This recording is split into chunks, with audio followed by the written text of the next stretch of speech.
You getting? Utasolve hiyo situation yenye huko, ni Mungu kuingilia. Bwana Yesu asifiwe sana. Na pale baharini malaika wa Mungu anamtokea Paulo, anamwambia ni merikebu tu itafanya nini?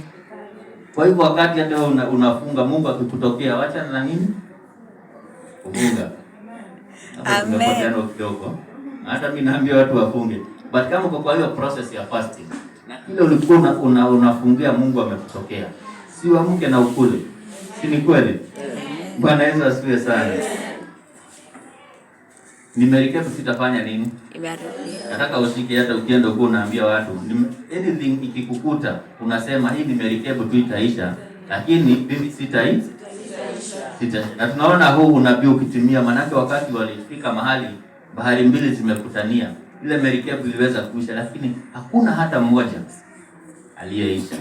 Hata wewe, hata kwa nyumbani, hata wapi mahali popote huko, hiyo situation yenye unaona ni ngumu sana itaisha, lakini wewe utabaki umesimama.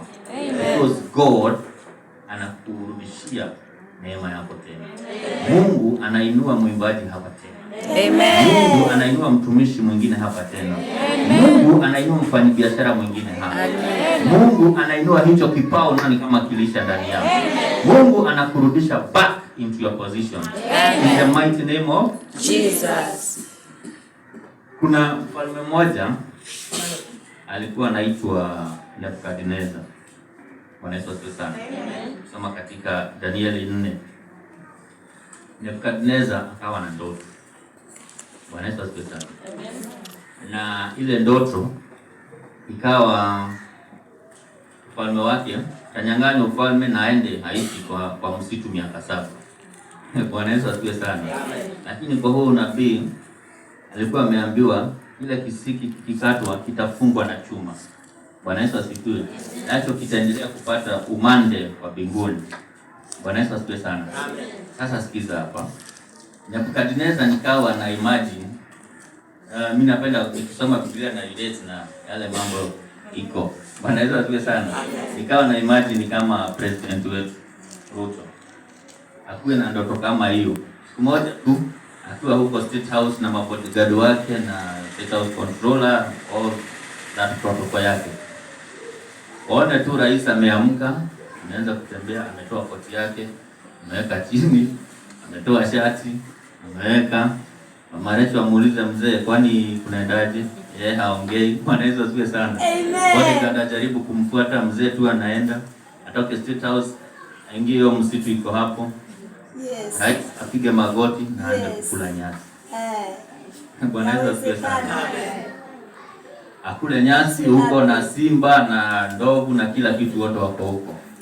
Kwa miaka mingapi? Kwa miaka 7. Akue tourist attraction. Bwana Yesu asifiwe sana.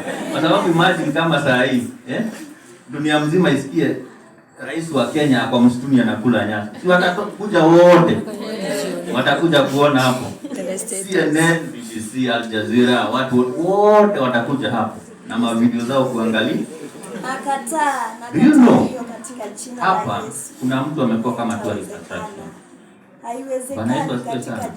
Do you know kuna hali unaweza kufikia wewe ukuwe ni example unapatiwa. Na kwa kila wakati muangalie. Hebu muone. Amesoma lakini sasa yako wapi? Kazi yako ni kuchekelewa. Bwana Yesu asifiwe sana. Katika jina la Yesu. President akakuwa tourist attraction. Ameondoa katika giza. Amefungwa katika giza. Asione mbele wala nyuma. Na